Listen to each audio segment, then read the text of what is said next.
when we were just like, I think it was like right before lunch, and Mark was just asking us what was going on inside of us, and like there was just quiet for a long period of time, and it was just like everything started just like kind of coming up. So that's when it kind of, with the quiet, that's when I started like not just looking at other people and waiting for other people to talk, or seeing what was going on with other people and seeing what was going on with me.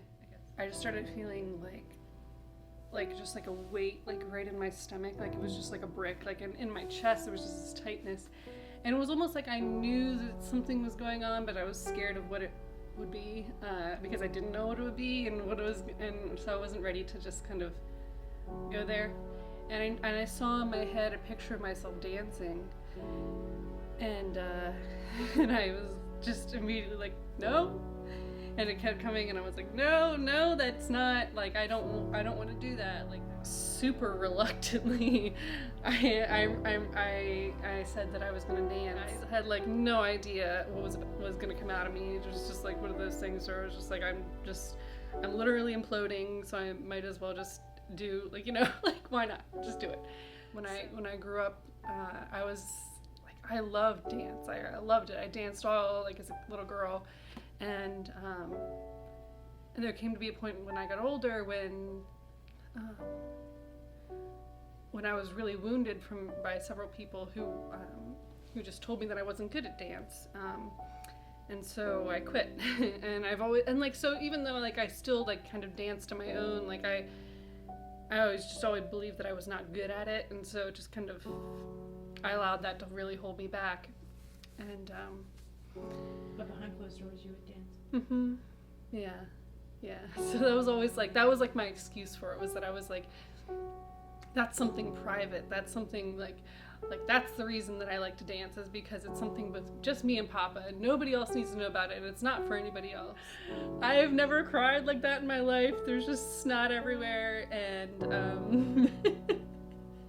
and like I start playing the music, and I'm like, wait, I need to blow my nose, and this is the part that sticks with me.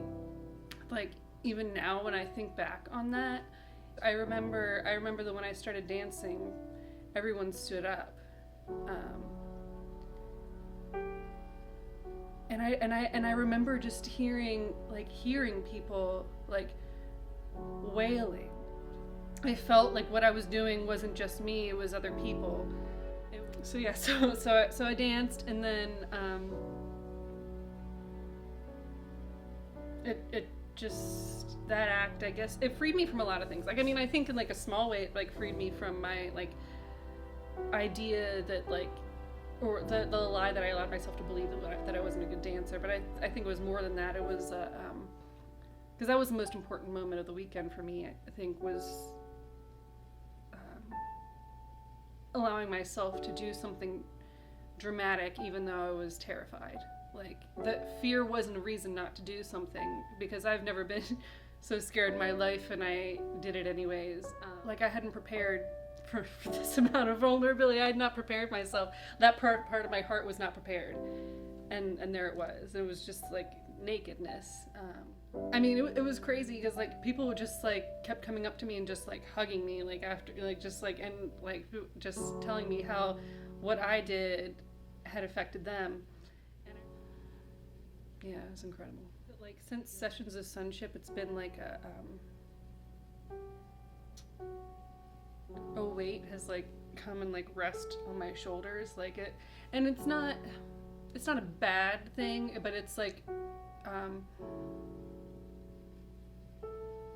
it was like I saw into myself further than I'd ever seen, and then and the weight of that is heavy, and good weight.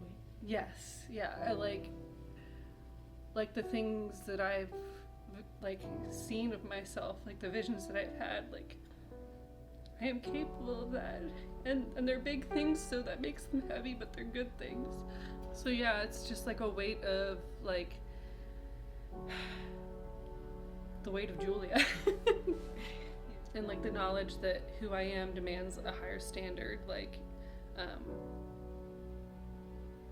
who I am, I can't settle for anything less than doing things that are terrifying, less than doing things that are crazy and scary and ridiculous and like out there, because the scariest thing that I've done was the most worthwhile.